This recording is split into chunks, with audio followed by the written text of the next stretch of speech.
Friends and neighbors, I have a problem, and you're going to hear about it.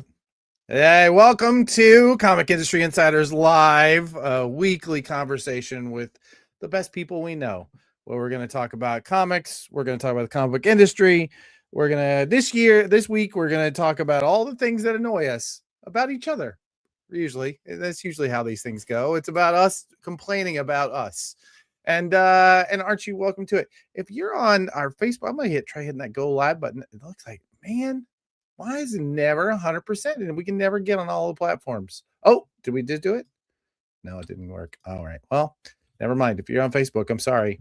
You're just not getting it this week. You should be subscribing to the YouTube channel, and so you can see it. All right. This is what we call the pre-show banter. It's an opportunity for us to kind of get everybody in the room, make sure everybody's mics are working. Because it's the best time to check is once we've gone live, and give everybody a chance to fill into the room. If you are seeing this and want to give us a howdy, we'd love to see you in the chat, and we want to hear about what's annoying you today, because this week it is about the rant. It's about the things that are bothering you. And you know what? When I talk about things that are bothering me, it's very hard for me not to add, hey, Brian, what's up, buddy? How you doing? Hey, good. I'm just wow, you didn't even give me time to think. You just like it's not the huh. Huh. I'm I'm here for you. checking out our sales charts because they look like they might be using the wrong data. That's this week. I don't think we're getting sales There it charts. is. There it is. No, I think it's just been updated. Is it really? No, I lie. Oh, I yeah, I lie. don't think we're getting it yet. I think this week we're gonna have to go without data. So if anything We'll just shows make up, it up. Let's make it up. we'll just make We'll it go up. We'll live. We'll pretend go live. we're doing it live. That's it. All right. How are you this week, Brian? Good. Yeah, I just got back from vacation, so it's been, a whirlwind of it wasn't really a vacation. I just got back from being away, and it's been a whirlwind of catching up. Oh, well, I can absolutely be Megan saying cone of shame. We did not get the data. So yeah, I know. Womp womp womp. Yeah, I know. Well, listen, this is part of it. It's a live show. It goes live every Tuesday, no matter what. Whether we have the Absolutely. data, whether we have something to talk about, whether we're at all interesting, it goes live every single Tuesday. And you know who shows up every Tuesday, even though it's just for this part? You know what I appreciate about him? This is a guy who shows up. Mr. Joe Keating shows up. Oh, That's what we whoa. say. Sure Yeah, does. It's always fun to check in. And I Yeah. usually end up listening to what you all are doing anyway. So, Yeah. yeah. I'm checking. What's the number? 19,892, 19. There it is. $20,231. Put a marker in it. We funded Ghost on Brawler. There By it Rob is. Guillory and John Layman, folks. Look at that. That's amazing. The first appearance was in Comics the Magazine, number, what is it, 3 or 4? Yeah, One of the two. that's right. Just buy Four, I all think, of them. yeah. Just in case. You know who I'm really sad could not be here, because we did base this on this a Festivus episode on Seinfeld, and this guy loves Seinfeld like nobody loves Seinfeld, and here he is in our chat. So hey, Gabe, welcome back. Let's see, who else do we have? Oh yeah, we got Tim. We remember all Tim. Tim from Texas. How you doing, my friend? Good. How are you doing? Look at that. There you go. That's Issue it. 4. Issue Issue 4, Joe. 4. You called it. You should still buy all the issues, just in case, First appearance. Grab those while you can. That's right. You can CGC it. People still do that. You can CGC it. That's the thing. Put it in a blind bag. I don't know. Whatever. I don't know what you people do. Whatever. How you doing this week, Tim? Doing very well. Been busy all year, like we were talking about before, and yeah, just trying to keep up. Can't Love complain. it. I love it. That's excellent. Well, I hope you can find something to complain about, because otherwise it's going to be a really boring show. And finally, our producer, and the designer Hello. behind that campaign that just funded. Yeah, dude. Good job, buddy. Thank you. Yeah, that's very pretty really campaign. satisfying. Yeah, under 2 hours. Look at us go. That's Rob and John. I just made the pictures. Yeah. You know what's those funny? guys killing it. It's funny you say that. I was commenting to Rob that I really enjoy how this particular Kickstarter looks. So, Oh, thanks, like, man. aesthetically, Appreciate so that. Good job. Yeah. I've gotten some kind of trial by fire practice in it just in the last like 6 odd months or so. Just, some cool stuff has come my way, and I don't know. I have opinions about how things should look, and I guess people people agree with me. You did good. Yeah, you did good. I have some opinions, and you people are gonna hear them. You're gonna hear about them. That's perfect. I will say that I think that part of the reason why Chris and Trevor are with the Prana team is because they got it. They got the note that like these things, these campaigns should have an environment. They should feel like you're walking into an experience and not just, buying stuff. So Yeah, absolutely. Yeah. I mean, there's so much text to take in, even on a lean Kickstarter. So like anything you can do to give, pops of color or like make stuff, a little bit easier to digest or whatever. Yeah. I'm all for that. Also, ADHD guy. So I'm kind of like catering to myself. It's just like, that's a big wall of black and white text. Let's do something about that. Well, I don't know anything about ADHD. I'm not, I don't know. Nobody here. For those at home who want to see what we're talking about, like this is Thank you, gorgeous. Brian. It's absolutely beautiful. Yeah, look at that. Yeah, really, really well done. And It helps when the book is pretty, and it's a really Yeah. pretty book. That blue, black, and white approach is so cool. Also, I want to give some credit to Cody Chamberlain's hand-drawn logo for the Ghost Brawler. It's a gorgeous logo. Yeah, he and did. there's That's that an cool video of awesome him logo. building it Yeah. too. Yeah. Cody's great. The little ghost guy, they call him. Meet Oh Joey. no, sorry. Joey. Later. I didn't do it. Sorry, I was trying to unshare my screen. Understood. Well, at least we know that video works, unlike last week's. So. There you go. Good to go. This is all part of the pre-show. Yep. I totally forgot what I was about to say, and I think it might have actually been really good, but whatever. Again, All right. ADHD guy. We're going to spend a big chunk of this week's show complaining. I want to go around the room and tell me a good thing that happened this week. So, Brian, let's start with you, shall we? You might have to come back to me because I'm in. All right. You know what? Poor guy has to Actually, think about you know what? I will give you something good that happened this week. I'm in Canada. I don't know if you know that. I What? probably never mentioned it before. I know. So Lunar can't deliver Abrams to us. So I actually ended up creating a Hachette account so that I could get the Oh, nice. X-Men elsewhere.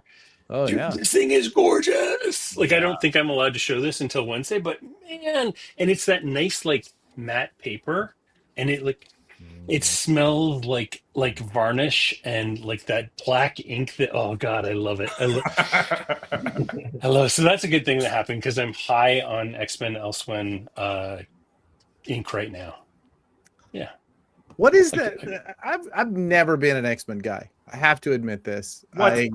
I know. I tried the Claremont Burn run when I was first in the comic shops, and I've tried picking up the big events every now and then.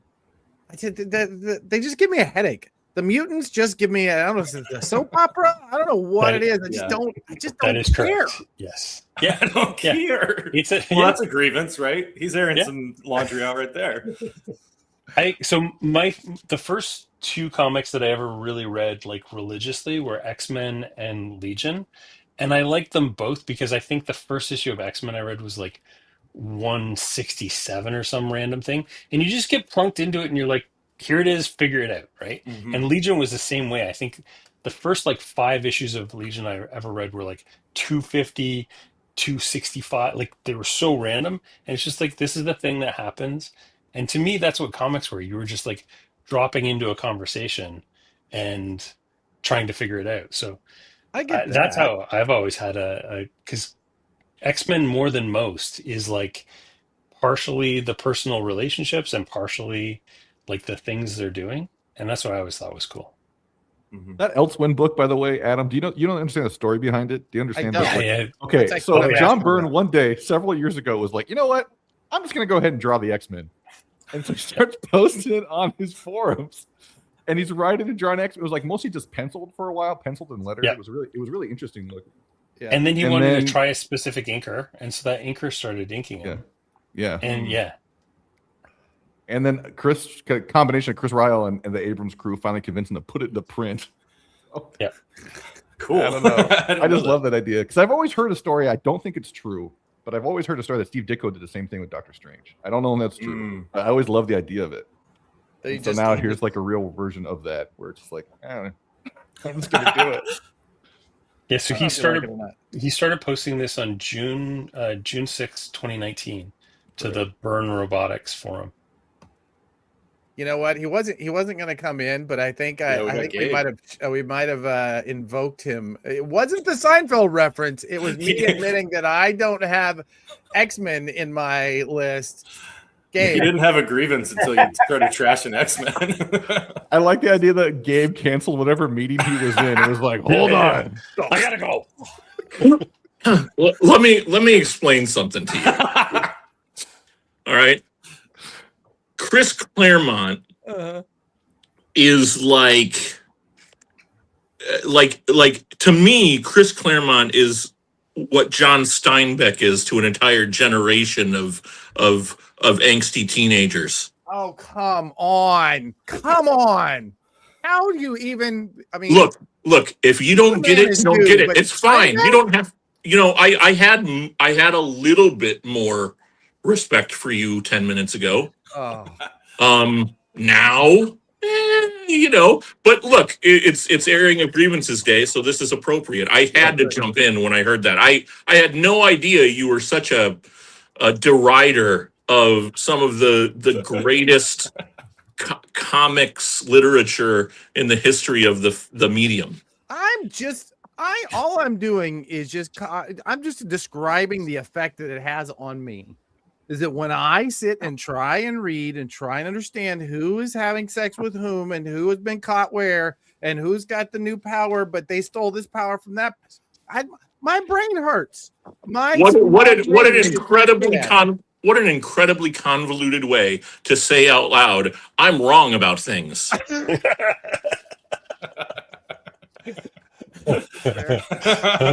There. I get it. I totally understand your need to own the thing that you loved as a child. I completely get that, Gabe. Well, I'll tell you this. I posted on LinkedIn about it earlier this week. The fact that we have an X-Men cover on something somewhere, potentially, maybe. I don't know. It's been Comics announced. the magazine. It's been number announced. five. Yeah. I halfway through that, I was like, oh boy. Yeah, no. The fact that Look at this beauty right here. This is the Alex Ross. Oh, exclusive you've got cover. it. I don't have it. Oh, look at it. And it is only going to be available at San Diego. Mhm. Look at that. Look at that front and back. That turned out Alex great. Ross. Doing characters that nobody really loves. It's really nice. It's the worst character. Geez, fellas, this is the kind of thing that should be on a website somewhere. I'm just saying. Megan.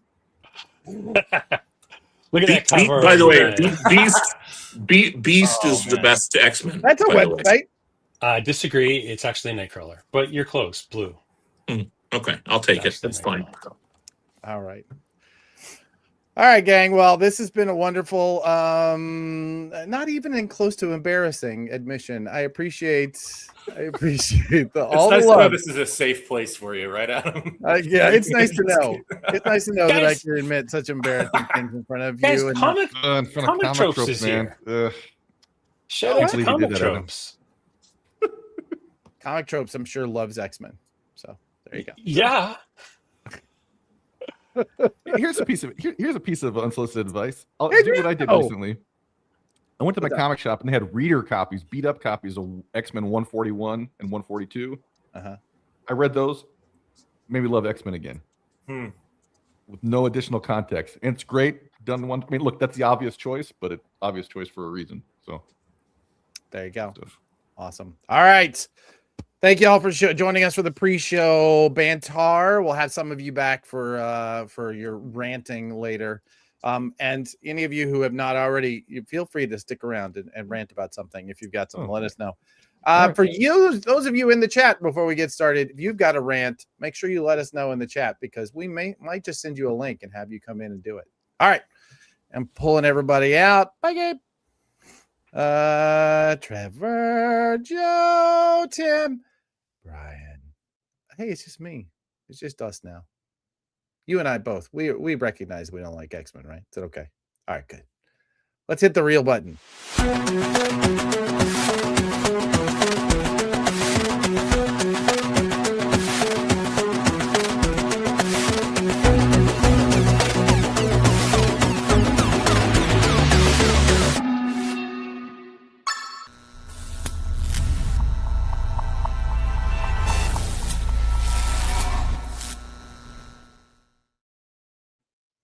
It's not that I hate them.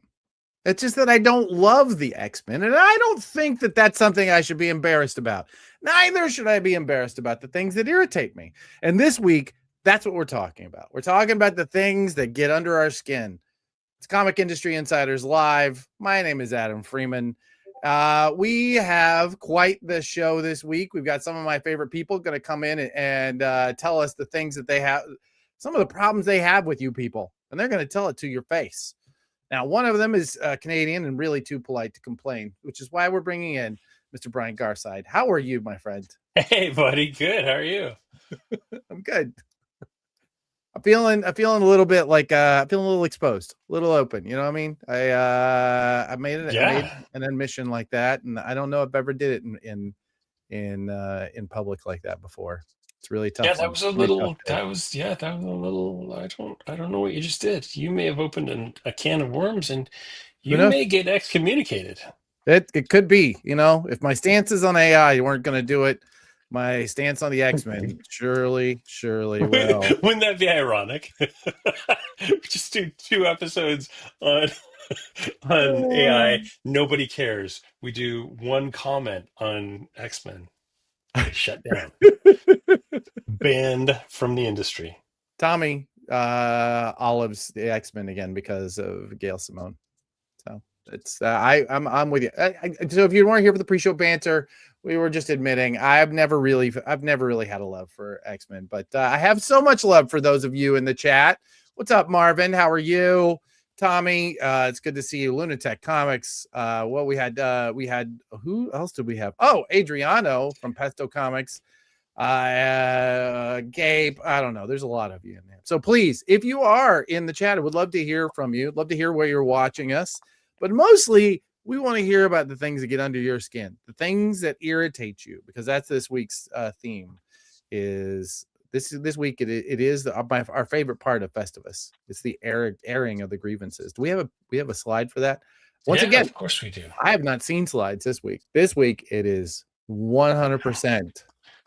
Which we're entirely convinced is because of you. It doesn't make any sense, man. It doesn't make any sense. I open the Canva and the link doesn't work. So, and you know, we're doing it at the last minute, which people don't like. I remember. Anyway, we're going to talk about some headlines. We're going to talk about the stuff you need to know. We're going to also, something else you need to know is we're going to air the grievances. We're going to get them out. That kind of thing is just good for you. It's good for the soul every now and then. Just to get it out there. I agree. Let's get those grievances out. And I also think you should, if you're watching this right now, add your grievance. We've got time at the end that we can throw in some extra grievances. So you got something that bugs you about the comics industry. You've got something that just bugs you about life in general. You know, we're not particular. We'll take it. And I'm going to say, even if you're a regular and we've given you a link before, jump on in the chat. We actually had 2 guests that had to fall out this week. I think because their grievances were too spicy and they were a little afraid. Too spicy? They were too spicy. I think some of them were just because people were mowing and around their houses. But, you know, whatever. Listen, it was too spicy. People are afraid. They're afraid of getting canceled. You know what I'm talking about? All right. Let's start off with some headlines. Yeah, let's do it, man. Let's go. I think you have a hot take on this one because, once again, I do not. And unlike last week, where you put me in the hot seat to talk Uh-huh. about something I had no idea. I believe, from what I've read, you do have some experience. I'm ready with on this. all these. All three of Okay. these this week. I got Excellent. to weigh in. This one, Christine Den returns as DC's new book trade manager. This has been one of those roles they've had a hard time really locking in who that new person is. This one, all-star. They did such a good job of casting Christine. And I'm going to tell you a story about how I know. The year was 2010. 2010. It was low these 16 years ago. And I was coming out of being working in a comic shop every day. And, you know, it was just coming out of the 2008 financial crisis. The shop was in trouble. I had to get a job. Got a job working for Top Cow.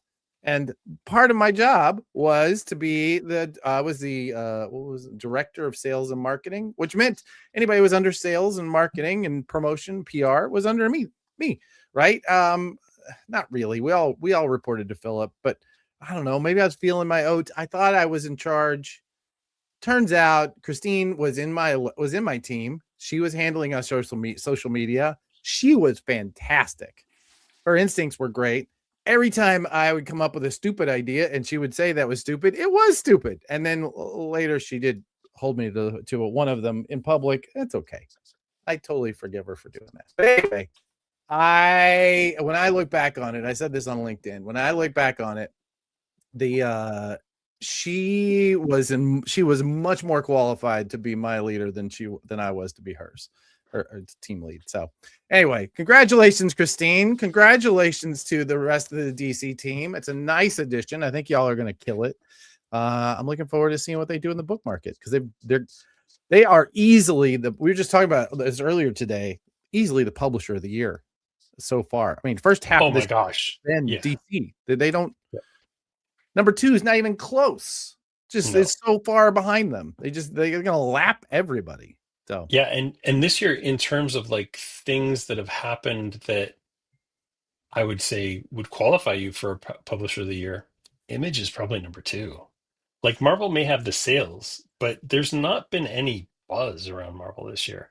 But that's Image very is true. like every time you turn around, it's like Narcos and like all these things just keep on popping off. Yeah.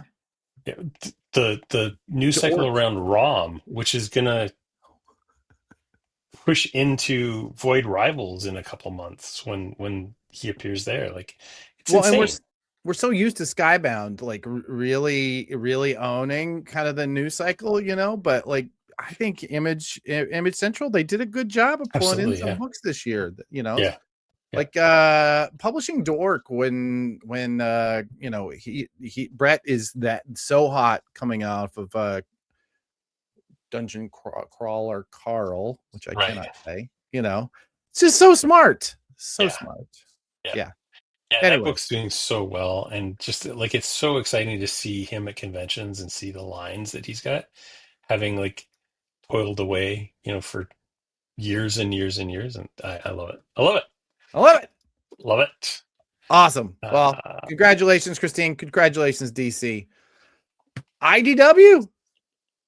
Not losing as much money as usual. Actually, I think they actually made a little bit of money in the quarter. Tiny profit. Yeah. They made a tiny little profit, which is huge for them. They've been they've just been pounded. And the worst part is they get pounded and then they have to report it because they are the only publisher really that has shareholders. It's on what's the word I'm looking for? They're on the markets, right? Their shares are on the stock market. So they have to report their earnings, and this time around they were able to say something. It was like something like a $4 million difference between this quarter last year and this year, which is insane. Wow, I mean, that's amazing. Comics, man. Comics are weird. This is where we are. This is it. All right, I'm happy for you, IDW. Good job, Bob. I think you're the one who pulled that off, right? Dude, okay, I saw this. I've looked at this slide 5 times. Yeah. I was about to add after this, hey, interesting news. I don't know if we covered this, but Diamond UK has picked up Image and Udon. Duck did not. I was wondering what the heck Duck was. Like 2 days. I've been like, oh, I don't recognize Duck. Diamond UK. Oh my gosh. Okay. Yeah. So yeah, Diamond UK is making. So first of all, Image is making some interesting moves in that they've gone away from a purely exclusive relationship with Lunar, and now they actually are going to be working with Diamond UK, and Udon is also working with Diamond UK. Very, very exciting. And this was, Image. I think this was actually possible because Image was, they went non-exclusive when their last contract came up, because so they did sign an exclusive agreement with Lunar, and really I think we're the first ones to kind of get that ball really rolling. I mean, obviously DC, kind of started the splintering, but I think once Image left Diamond, it was, oh boy, it was pretty much over. Yeah. Get somebody who knows that story drunk to tell you the transferring Image inventory from Diamond over to Lunar's warehouses. Oh my God. And it was significant too. We're talking like tractor trailers worth, multiple tractor trailers worth of. Yeah. Oh yeah. It's a good there's story. A story.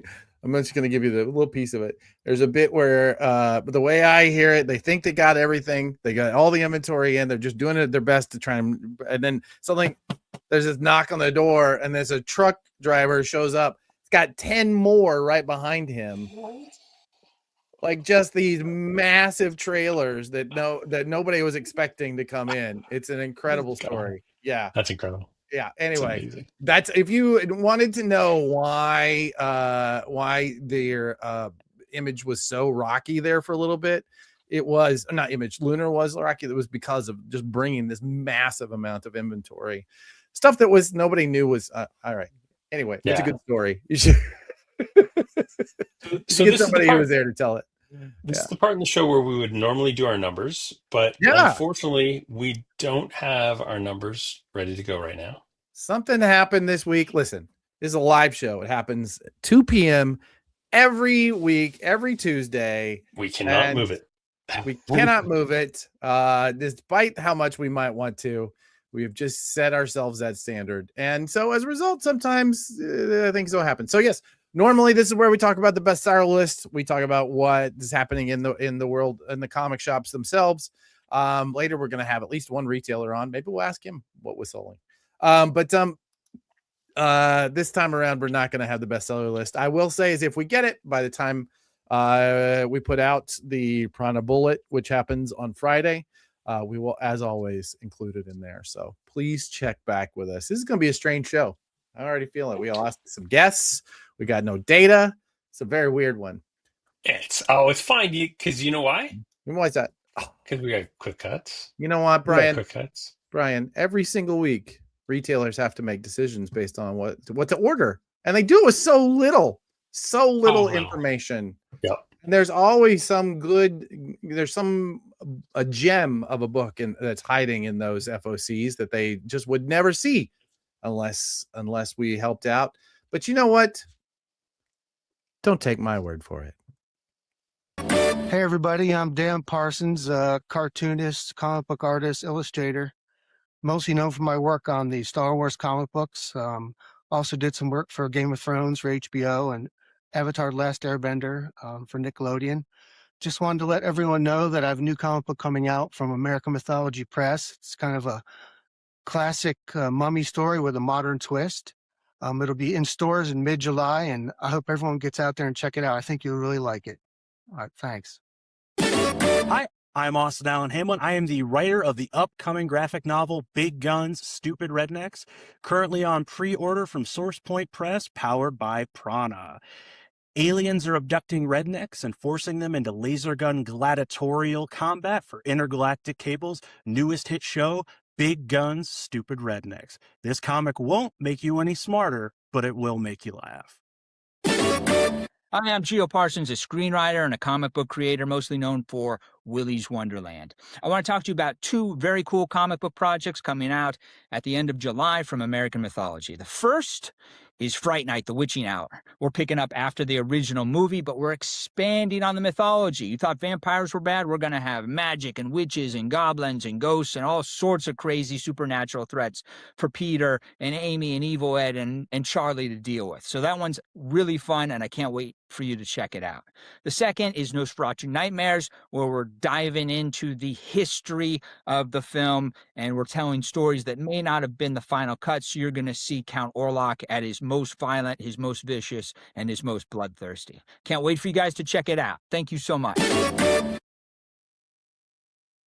I love that little. That's my new favorite thing. Good job. Is that you, Trevor? Did you pull that off? That's really good. We've had that for a while now. Yeah, the last few have. Yeah, they've had them. I don't know why I didn't see that. Anyway, yes. Thank you to all the Prana publishers. Thank you guys, especially those of you who dressed up and got it. We have one more quick one. We had Prana boy. Aside from doing Prana publishers, we also do some crowdfunding work, and one of our campaigns launched today, and so we're really, really proud of this one. This one's really involved in a lot of the work that we do, and so having this, let's run the Ghost Brawler video, shall we? Got it. Meet Joey Frazzini. Joey used to be a boxer until one unlucky punch left him dead in the middle of a boxing ring. But now he's back, and he's taking up a new line of work. Resuscitated with the ability to see and touch supernatural beings, Joey becomes a new kind of exorcist, the kind that beats the ever-loving out of ghosts till they leave. From John Layman and Rob Guillory, the award-winning creators behind Image Comics' Chew and Farmhand, comes a new hard-hitting supernatural thriller, Ghost Brawler. And Kickstarter backers will get a front row seat to Ghost Brawler's launch with Ghost Brawler #1, the Bruiser Edition, which includes Ghost Brawler, issues #1 and 2, presented in stunning black, white, and blue ink. Full script for issue #1, character sketches, full color covers for issues 1 through 5, and a Kickstarter exclusive Ghost Brawler short story, and so much more. Ghost Brawler, coming soon to Kickstarter.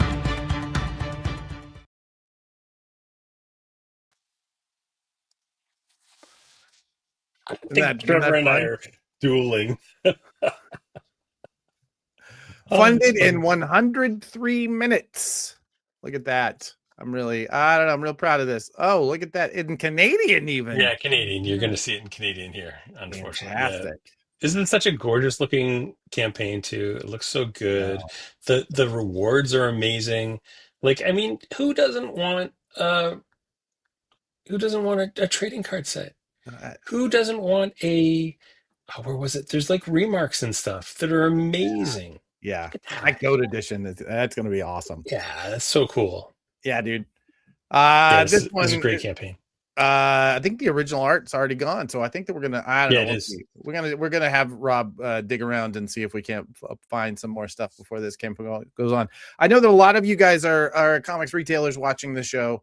I'm not saying there is a secret retailer tier, but I'm also not saying there isn't. So you should reach out to us, info@Prana DM. Thanks so much, to guys, and I appreciate all of you sticking around for the ads. We got to pay the bills one way or the other. So. Yeah, speaking of paying the bills, before we get off of the quick cuts, we do have to throw some shout outs to the FOCs. So if you're looking for any of these, you can find them. I'm looking for my button. You'll find them available on FOC this week, June 29th. And just look under Prana Publishers. And that's where you'll find them. Prana Publishers, whether you're ordering from Lunar, Universal, or Diamond UK, or Duck.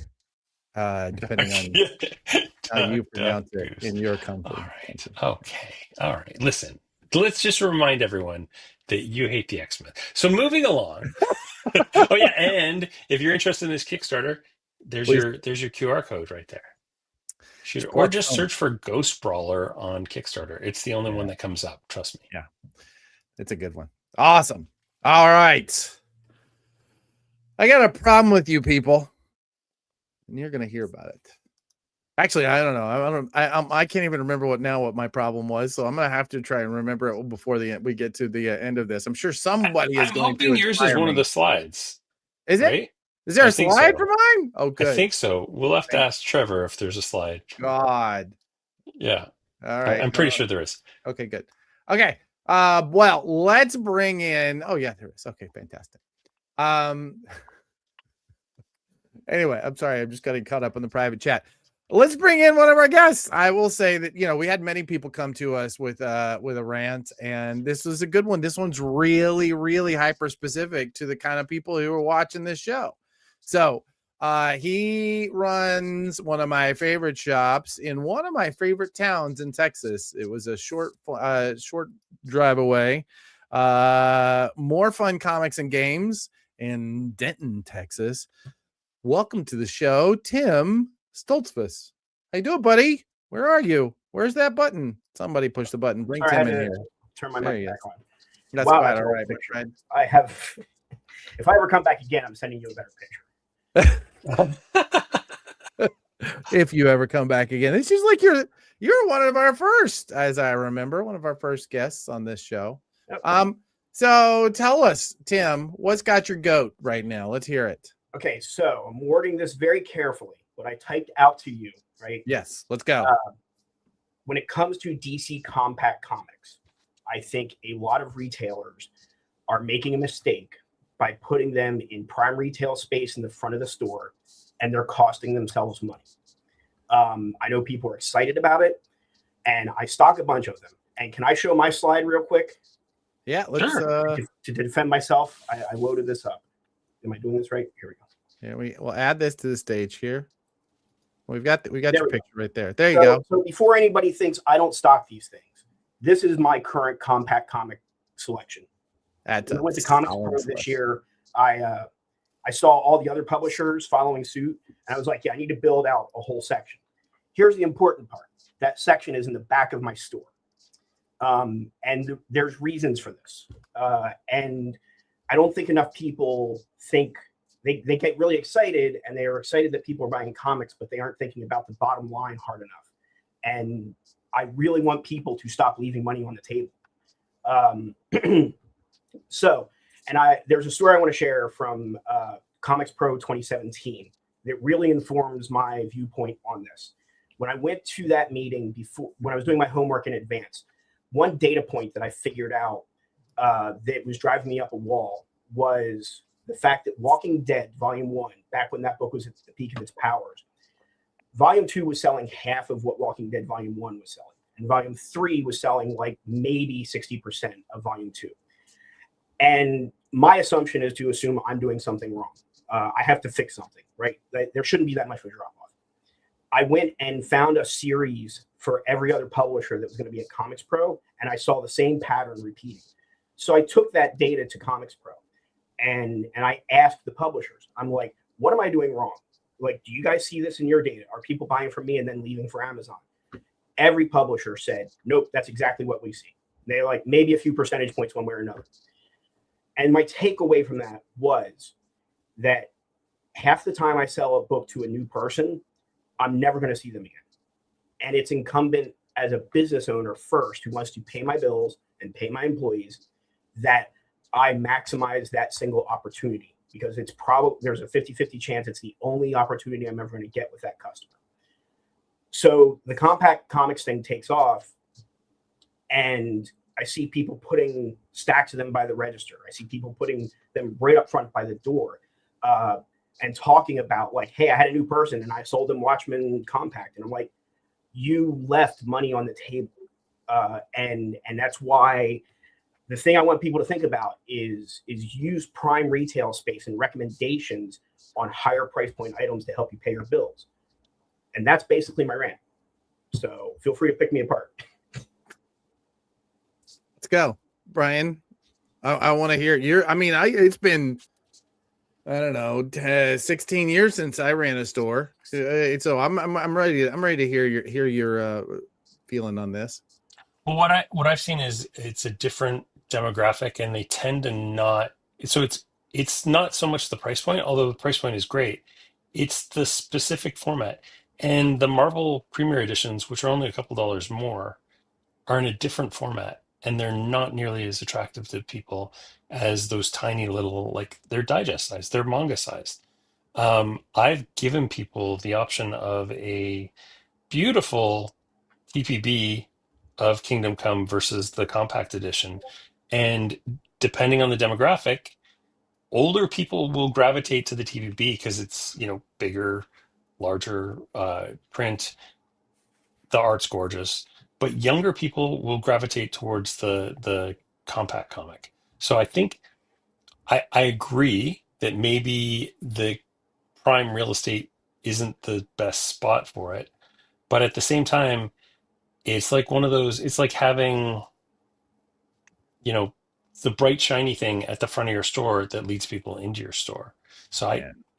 I hear you. I feel you. I think Just that's don't know. my biggest problem with this is the understanding of what is the front of the store for, right? The front of the store is for getting somebody who's new.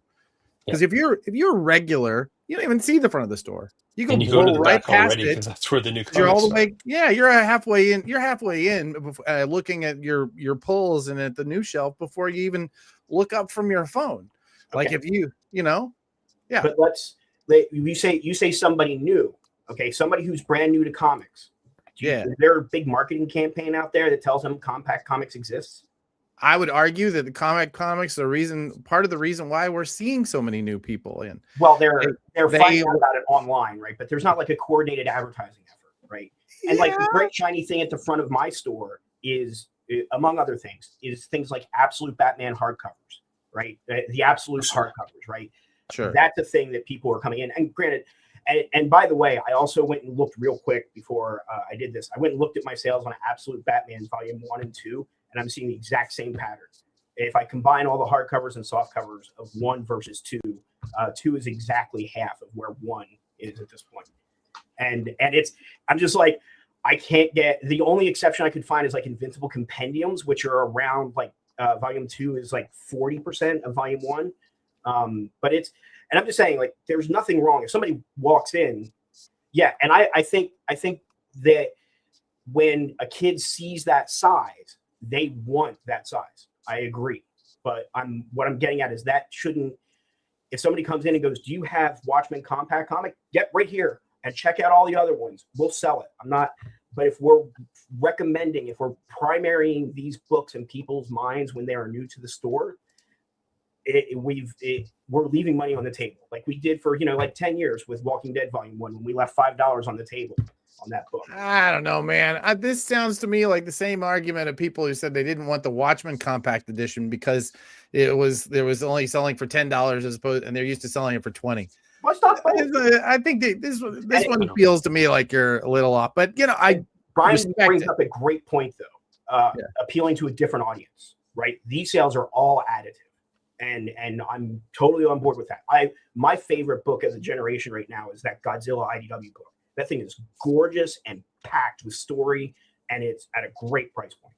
And I like there are things I love about it, but I'm just saying, like, you can like stock them and sell scads of them and not also cost yourself profit, because that's what pays the bills. All right. I appreciate it. I think, the thing about rant is everybody has the right to be wrong. And I respect your right to be wrong, Tim. I like your X-Men opinion, right? Exactly. Said from the man who has a garbage X-Men opinion. Thank you for coming on, buddy. I appreciate you. I'm looking forward to the next time you get something under your skin. Awesome. Sounds good. All right. Did we have a hot take from Joe Keating? Oh, this is going to be good. This is going to be real good. I can't wait because I get to hear Joe get on a roll every now and then. And, he's usually Mr. Positivity, but occasionally he gets something. He gets rolling. Let's go, buddy. I don't think. Let's all push the button. We're fighting. My pet peeve is when too many people push the button. That's my grievance. Too much button pushing in this show. Just let it. Stop pushing the buttons, you got. All right, one perennial one that's real quick, and then one longer one. Perennial one. You guys heard me rant about this before. guys, if you're angry about something, and this is not the grievance thing. This is more like people who are like, I'm not going to work on my dream project because I got to be angry on the internet. Go outside, find a hobby. Right. You know, my life improved so much just by discovering fishing and hiking and like all those kind of activities. So again, next time you're really angry about someone you don't know on the internet, go outside. Recommend it. It's green. It's great. Okay. The bigger one. We have such a moment right now with comics. Adam, we talk about it's ours to lose. Huge audiences coming in. Yep. You've got to pay attention to the lessons of the past.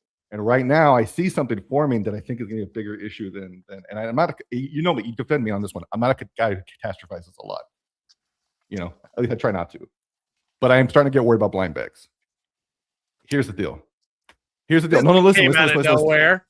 Listen. I know. I've been thinking about this a lot lately. Listen to this. Right. So if it's just your variant cover program and you're putting blind bags in them because you think that's going to sell a bunch, you're kind of just flooding the market with product. So here's the grievance. And it's more like the advice. If you're going to do it, make it interesting.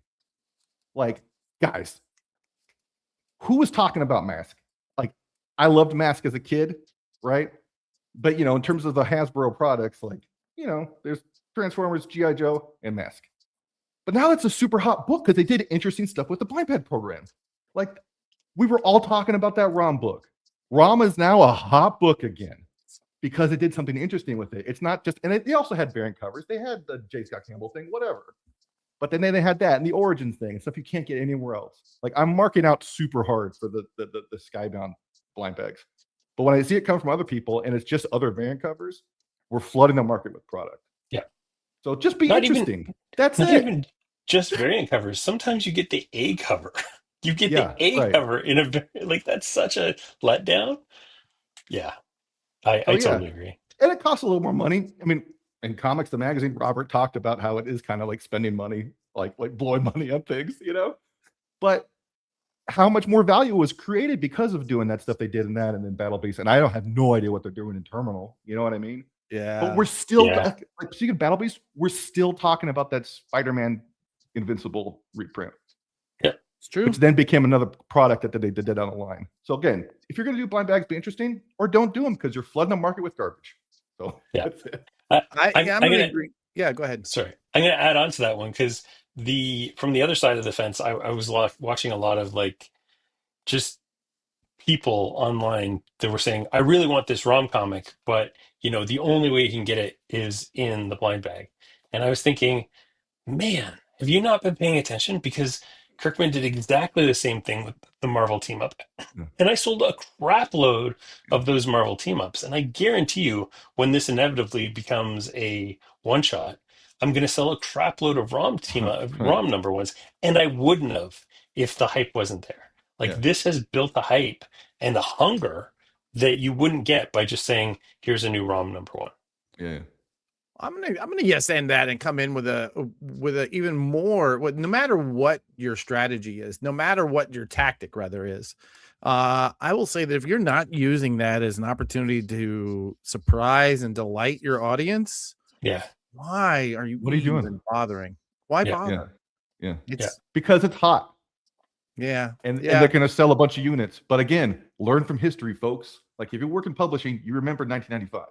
Mm-hmm. Like, don't forget, flooding the market with a bunch of garbage nobody wants never works out well, you know?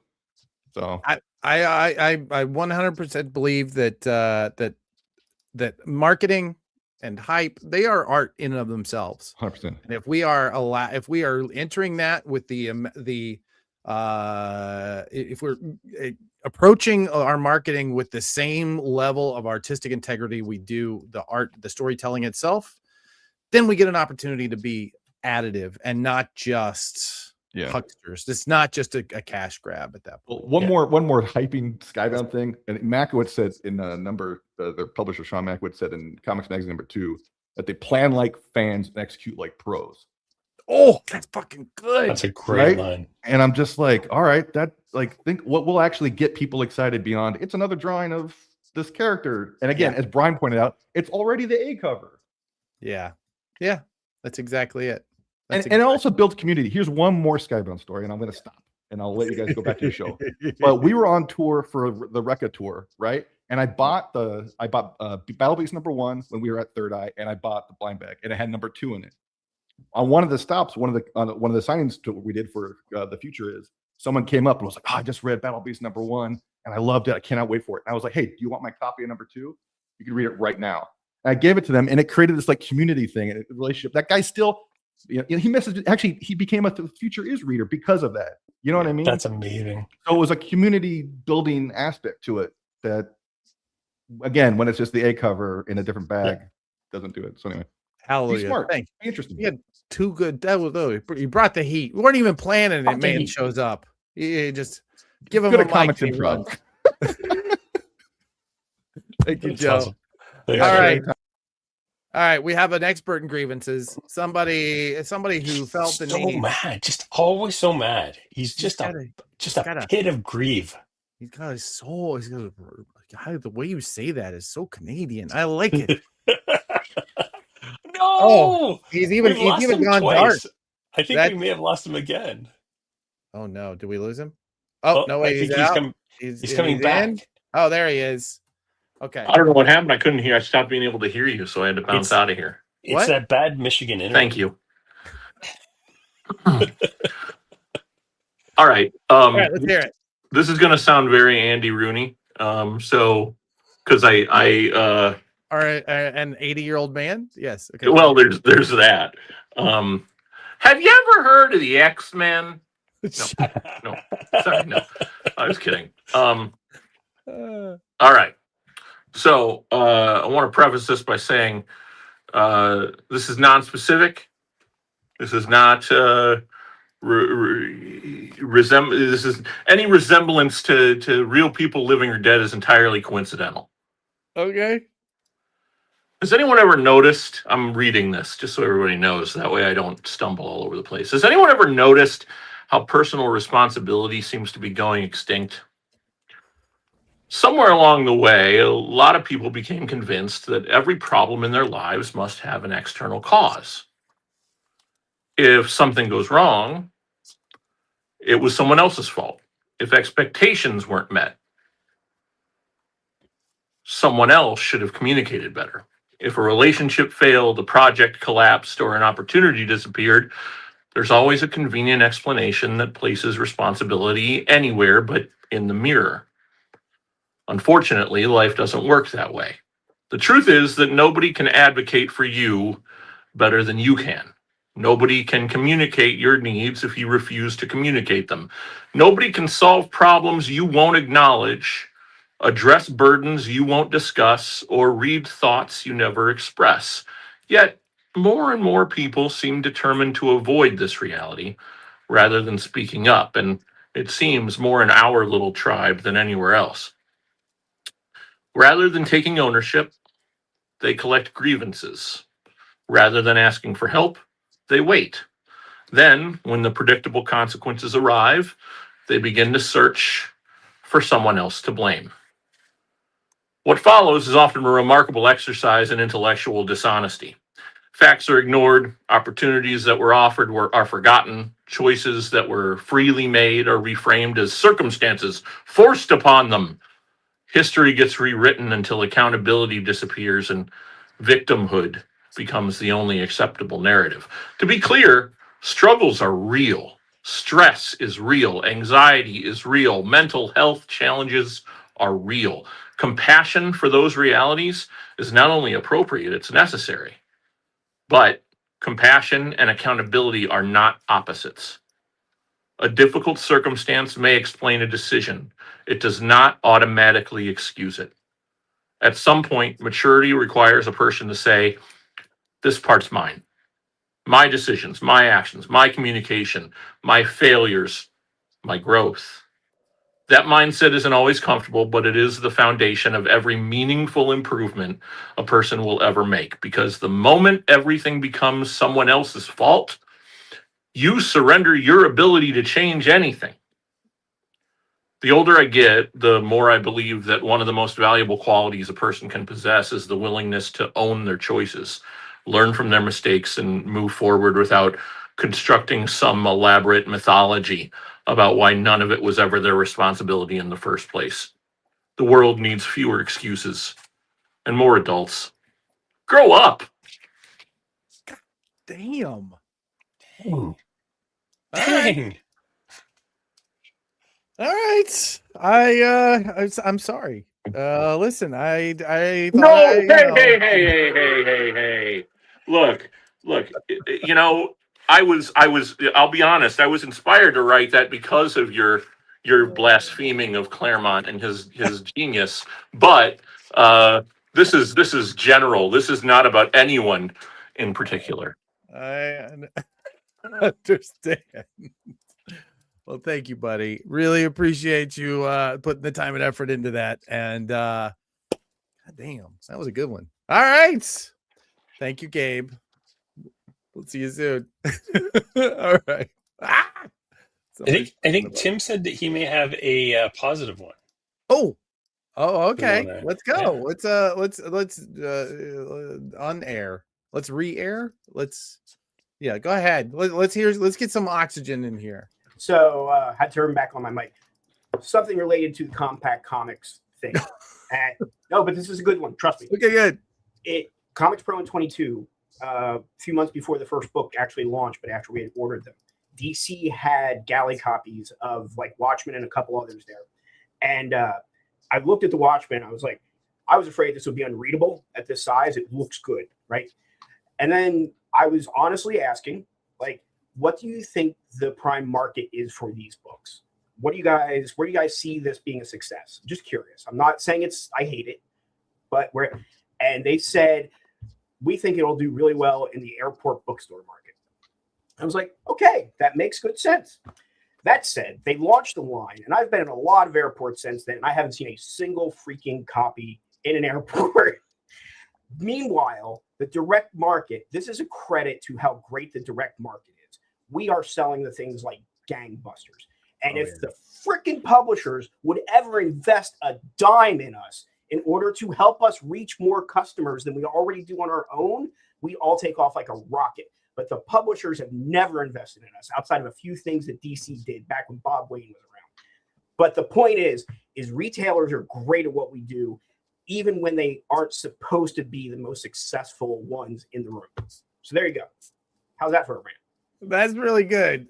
You got into a rant, and I appreciate you found the rant in there. Yeah. I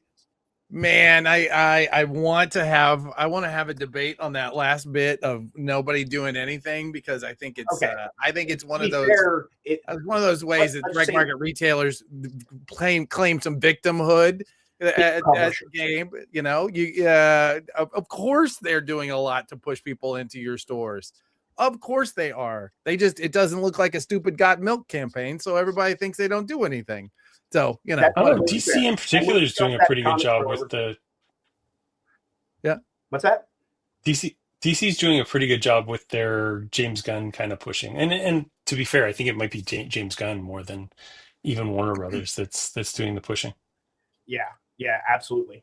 Supergirl Woman of Tomorrow has sold a buku amount of copies ever since he started posting about it last summer. So yeah, absolutely. Anyway, there you go. There's my but that's a good thing. Retailers are great, and we should give ourselves credit. Amen. Yeah, I agree. All right. Thank you, Tim, for coming back in. We'll keep you around for the third one whenever you're ready. All right. So I put out a call on my Facebook, and we got a couple really, really good ones that I want to kind of go over, and then we're going to jump into yours. So we're going to do two, and then you. Yeah. Okay, great. So I'm ready. Number one, Jamie Coville said, I wish page rates would go up for creative people. Many have said they've been frozen at 20 plus years.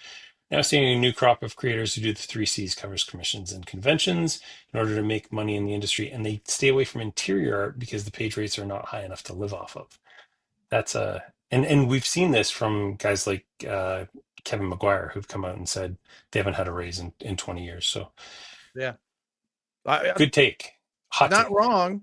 He's not wrong. I would no, I don't even really have a counter to that. I think that there are plenty of interior artists who are finding a way around this and are creating careers for themselves doing interior art that is not, just lining up and waiting for permission. But yeah, I 100% agree. They should be paid more. Yeah. Django Bourne says there's too many goddamn Brian's in the industry. That's a good Oh, point. I Also, didn't share the. I didn't share the. hey, Brian. I got to share the page. It's so that's Brian Garside, Brian Fudge, and Yeah, Brian Hibbs. Yeah, Brian Hibbs. yeah, it's true. There is too many damn Brians in this industry, and I like Adriano's Canadian grievance. We don't Yeah. say a boot, we say about, a boat, a boat. It's true, and you guys Mm, say about, about yeah. a Okay. boat, All a right. boat. Yeah. It's true. Okay. It's true. Uh-huh. It's Sure. true. You can't Yeah. argue with it. Oh, well, I'm sure I can. But All right, I think this one, I believe, is your hot take. oh, yes. Okay. So this one's on off the cuff. I've been just percolating this one. I really, having watched Gabe's now, I really feel like I didn't put enough effort into this. But I'm gonna I know. attempt. That's how I'm feeling too. I'm feeling really, really guilty. So, as part of what Prana does for work is we work with publishers. We work with publishers of all sizes. We work, as I said, we're doing a Kickstarter right now for Ghost Brawler with John Layman and Rob Guillory. We're finishing up Anomaly. We're doing a lot. We do a lot of stuff with bigger creators. We also work with smaller creators through our Prana publishers. And as a result of that, I talk to a lot of small publishers on a day-to-day basis. In fact, if you're out there and you're trying to publish your book, reach out to us. We'll talk. I always have about a half hour in my day where I want to be talking to somebody like you. But as a result of that, I talk to a lot of smaller publishers who, let's just say they should listen to what Gabe was just saying, right? They feel like a victim. They feel like things should be fixed for them. They feel like distribution is broken because there's no place for them. And I want to say maybe finally distribution is fixed.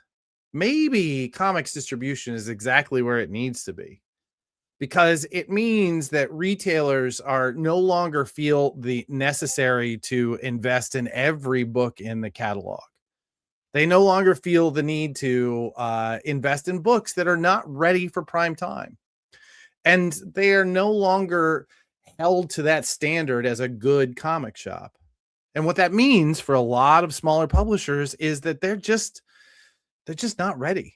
They're not ready to compete with everybody else. And there's a whole lot of everybody else. And that's okay. You don't have to compete with everybody else. You don't have to be in the comic shops. You have other outlets. There's something like 23 different paths to a consumer, to a comics reader now, that there weren't when there was only one or two 15, 20 years ago. You have an amazing opportunity ahead of you. And you don't have to make your art any better. You don't have to pay any more for the page rates. You could just go find your audience. You don't have to be in the comic shops to be a winner. You don't have to be in the comic shops to see your vision. Sometimes you just got to work on the book itself, right? And if you want to be in comic shops, great. It's a wonderful place to build a brand. It's a wonderful place to sell your title to the world. Absolutely, you should try and get in there if you can. And Prana Publishers, we're here to help. Many of you, but not all, because not everybody is ready. Not everybody's ready to compete. And that's okay. It's okay to have something that you are fighting for and something that you're striving towards. It's okay to increase your standards and to learn a little bit each time you put out a new issue. I was just talking to a publisher who is supporting himself and his partner, and they have put out 20 single issues all on their own, and it's still not quite ready for direct market. And that's okay, because they have an audience. They're building that audience. They're getting better. And someday they will. And when they go into comic shops, it'll be game over. They are going to just take over because they've done this work. They've done the incremental work to make their product better. They've done the incremental work to make their audience stronger. They've reached out and found their 1,000 true fans. And as a result, when they do step into the comic shops, along with all of this other incredible work, theirs is going to stand out. And that's what you have to do. All right, there you go. That's my rant. Nice. After the show too, I want to talk to you. When I was on the East Coast, Yeah. I walked into a comic store. Have you ever heard of these guys, Grandway Comics? No, that says Grand Dude, Adventure though. yeah, that's the title, but Oh, they're okay. like a imprint called Grandway Comics, but like it's old school newsprint, and like it is gorgeous. This is ready for prime time, and That's what I'm talking I about. want to like pitch these guys to you because I think they are really really good. Have them come to They me. were I will actually say fun comics. in the chat we have Adriano, who a Canadian, who says a boot. And says, luck is what happens when preparation meets opportunity. This you've never met anybody who's worked harder to get into the comic shops and then do well once he's there than Adriano. He's doing an incredible job. So Yeah, there you go. absolutely. There you go. All right, here's my okay. I've got a slightly tongue in cheek grieve, and then I've got an actual one afterwards. So this is my Okay, good. slightly tongue in cheek one. So Yeah. every week I have to check people out, and we bag and board every comic just because we're shipping them, and it makes things a lot easier. You know, your barcodes are in the bottom. Your barcodes are in the I'm just bottom. gonna It's great. sit over I love here it. because I love it. whatever. Your barcodes are in the bottom. Barcodes, great. They're in the bottom. Look at this. Ignition Press, barcode in the bottom. Brand new publisher. They care about how things look. Barcode in the bottom. Red Coat. Where's that barcode? Oh wait, it's on the back. So I'll just do this, and oh, there it is. But sometimes it's like here, and sometimes it's like in. Concrete, because it's the Dark Horse book. Well, there's a spot for the barcode, but no, I'm going to find it in the back. And then if this is a back issue, now I've taped it, and oh my God. So if I could just speak to the publishers for a second, just for a second, barcodes go on the front, not the back. Like, I know you want your art to look great, but you know what? I would argue that this Absolute Batman cover is one of the most stunning covers on the shelves, and it's super easy to scan. Just do the right thing. That's what I'm saying. You feeling okay, buddy? Because you had to move some of those boards, Django and I had it. You had Okay, you might hurt your shoulder from having to do that more than once. You're absolutely right. It is a minor inconvenience, but it's also repetitively it costs me a lot of time. A lot of time. But also like you can do it and make it look good. And I don't understand, like Spawn has all this trade dress, Ghost Machine gets their big ugly Ghost Machine logo up there. There's no real reason other than you just want to put it somewhere else. It's fine. It's fine. But you know what? I bet you can get better sales data if everybody's encouraged to use POS systems. And if everybody's using POS systems, we're gonna have a better time with it. You know what? When I started, I had to 10 key in the price, right? It took me a couple seconds. I got used to it. I had to 10 key in the price. That way we have all the individual prices in. I didn't have to go. And sometimes I had 10 at $3.99. It was a whole conversation, but it wasn't as though it's not like a Target where I'm sitting there and there are 30 people deep in my line. In an average comic shop, there's maybe one or two. Oh my gosh, there might be five. And if you just had to take what you just did took an additional 2 seconds. 2 seconds. And that book looks that much better from across the room. Look at this Absolute Wonder Woman. Look at that. That's a trade paperback. Trade paperback. Trade paperbacks are not bagged and boarded, Adam. Oh my Come God. on. Trade paperback back issues are not bagged and boarded. Well, I thought we weren't going to argue with each other's. No, I'm sorry. I'm sorry. Okay, this one, and I want you to be here for, because this one is a hot take, but it's also, from a marketing standpoint, it infuriates me. Yeah. Publishers waste earned media. Earned media is the most valuable media you get. And what do I mean by earned media? Anytime that you can get your story in the press, that's earned media. It's media that you don't pay for, that somebody else is paying for. Super, super valuable. It's also often the most effective because it doesn't have an editorial bias. It's just somebody picked it up and decided that this was a cool story. Wasting earned media by talking about stuff that no retailer has data for is the single most frustrating thing that the comic book industry does. And I'm going to specifically look at you, Image Comics, because you just did this last week. And I got a whole bunch of requests from stores to get the data. I was like, oh man, yeah, we'll scramble. The data didn't exist. It was nowhere. Nowhere. Lunar didn't have it. Nobody had it. So, yeah, That's my, yeah, like we're building a system where you will be able to put your data into it beforehand and then have flags to release it on that day.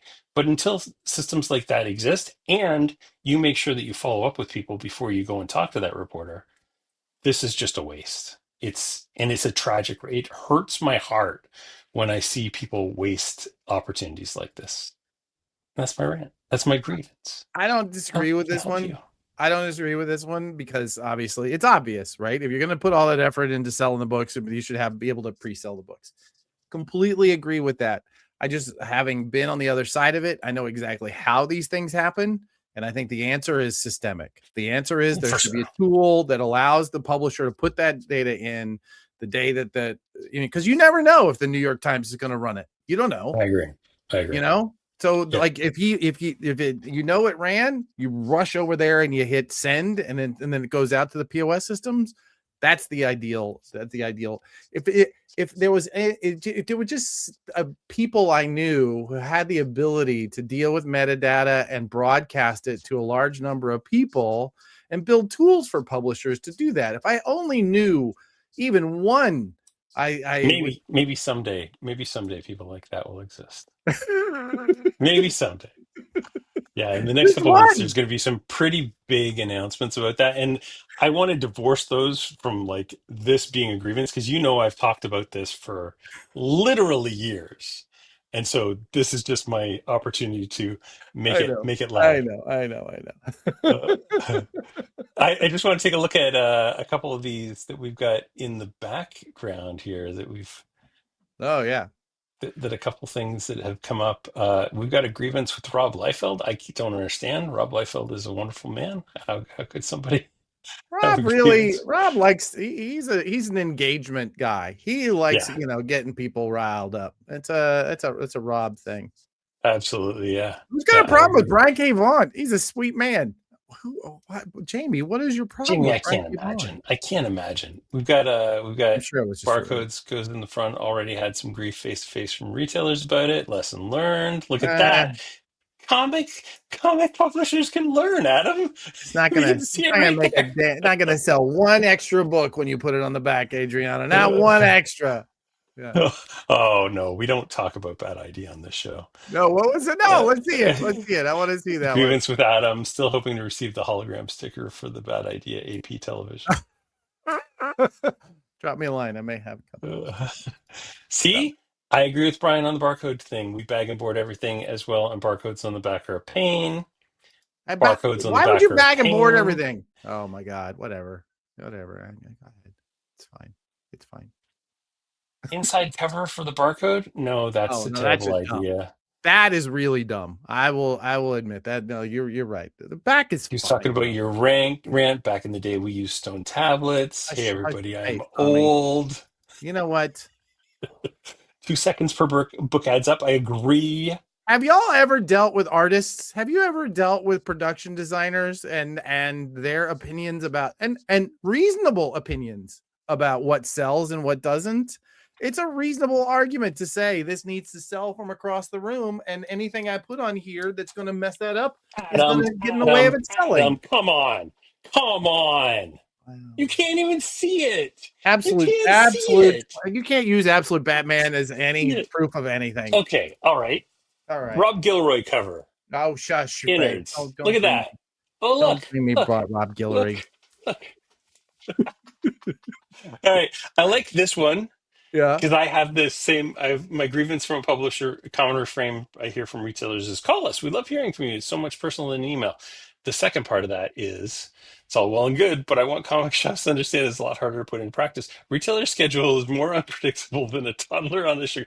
It's so true. Number of people that say to me, hey, give me a call. And they call and it goes right to their voicemail. And then they email me 10 minutes later and say, oh, sorry, 50 people just came in. Yeah, that's why we schedule meetings. To them and they got to stop. They got to do this. Yeah, I know. Listen. My first. If you do a Google search for me, one of the first things that was ever talked about me in publishing was that I was going to talk to every comic book retailer for Valiant, and so I personally logged something like 2,000 retailer calls. I would never do them again. I would never do a campaign like that again. It's True. impossible. It's impossible. Nobody answers the phone anymore. Yeah, exactly. Jamie Coville says no problem with them, but it's another Brian. So we don't. Oh, good point. That's a Y, Brian, That's which is a different thing entirely than a Brian. Yeah. We don't have enough Brians with Y's, actually. No, we need. Well, we have they're too just many Ryans. Brians with They're I's. Ryans cosplaying as Bryans. Let's be honest. They're just Ryans.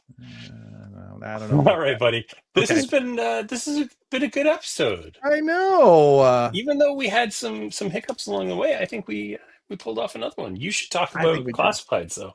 Oh, by the way, I just want to say, talking to Jeremy on the phone, always a delight. Thank you, Jeremy, for always answering the phone. All right, cool. Comics, the magazine comes out. Every comics retailer that you saw in the chat, they have Comics, the magazine. Nearly all of them do. They're in comic shops once a month, first week of every month. You want to communicate with the people, 35, 40,000 people that are getting that every month, $20. That's all it takes to get into a classified ad. A classified ad that gets designed by Mr. Rico Renzi, of all people. You could frame that and keep it for the rest of your life. Only $20. Drop a line to Gabe, who was here ranting earlier. Classifieds at comicsthemagazine.com. Let's get you into the next one. You might want a classified like this one that says, Pullbox struggles? Managed Comics is here. Works with your POS system. Visit Get Managed Comics to learn more. That. Money. Simple. Money Straight. in the bank. Money in the bank. Money Absolutely. in the bank. All right. All right. Oh, and the Prana Bullet. So this is something that we do. Here's what I'm going to tell you. This is a little known secret. Every publisher in the top 10 has subscribes to and has opened the Prana Bullet in the last month. If you want to be hearing what they hear, if you want to know what they know, all you got to do is go to pranadm.com and sign up for a free newsletter. It comes into your inbox every Friday when Megan finishes it and then remembers to hit go, because I did approve it already. Just hit go.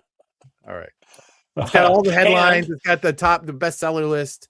It's a fantastic resource. And I was just going to say, this week, you will get the first look at the sales charts. You're going to see them even before we did on this show this week. That's why we did this week, because we really want to boost those Prana Bullet numbers. We really want you to pick it up and check out the email, because that's why we held it off. Yes, it wasn't because Django, where are you? No, kidding.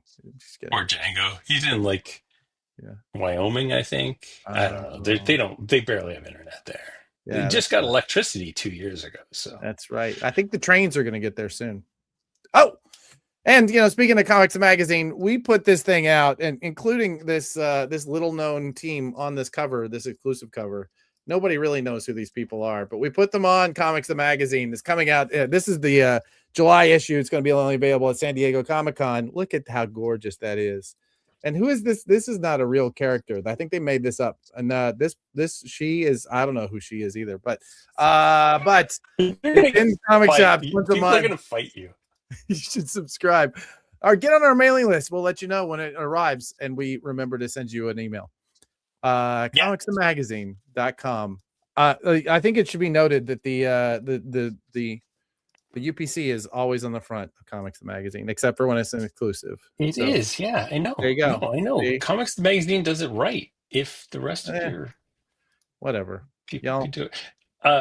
Let's just throw one more little thing about Comics the Magazine for folks out there.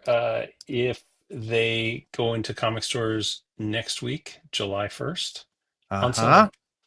So get your Comics the Magazine next week. It's the Mark Spears issue. Yeah. Super excited for that one, because Joe said that this is one of his favorite interviews he's ever done. Ever done. That was pretty cool.